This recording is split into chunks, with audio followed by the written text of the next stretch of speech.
In this video, I'll guide you through how to use Microsoft Forms for event registration. Whether you're organizing a small workshop, a community meetup, or a larger conference, having a simple online registration form can save you a lot of time and make it easier to keep everything organized.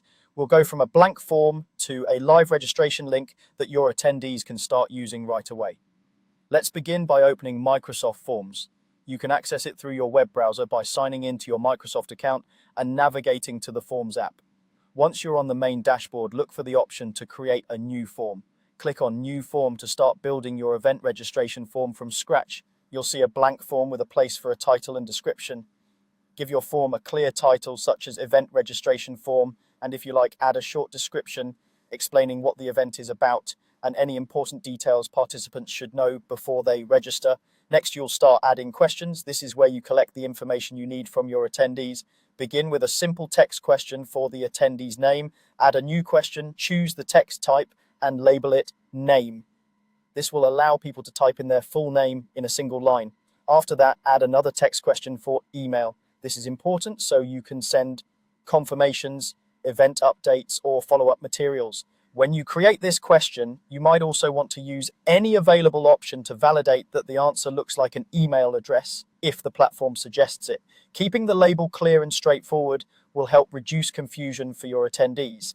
Now, add a question for event preference. This is especially useful if your event has multiple sessions, time slots, or activity choices. For this kind of question, choose a multiple choice type. Enter each option you're offering, such as different dates, times, or session names. Multiple choice questions make it easy for attendees to pick from your predefined options and help you avoid mistakes that can happen when people type in their own answers. Once your main questions are in place, it's time to decide which ones should be required. For a registration form, things like name and email are usually essential. In Microsoft Forms, each question has a toggle or option that lets you mark it as required. Turn this on for any question that you must have answered before someone can submit the form. This prevents incomplete registrations and saves you from chasing missing information later. With your form created and your required fields set, you're ready to share it with attendees. Look for the share button at the top of the screen. When you click it, Microsoft Forms will provide you with different options, such as a shareable link, a QR code, or embed code for a website. Copy the link and send it through email, messaging apps, or add it to your event page or invitation. Anyone with the link will be able to open the form and fill it out. As responses start coming in, you can track registrations using the Responses tab at the top of your form.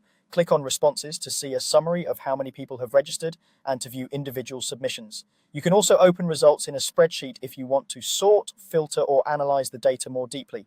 That's all you need to set up a simple and effective event registration system using Microsoft Forms, from creating the form to sharing it and tracking who has signed up.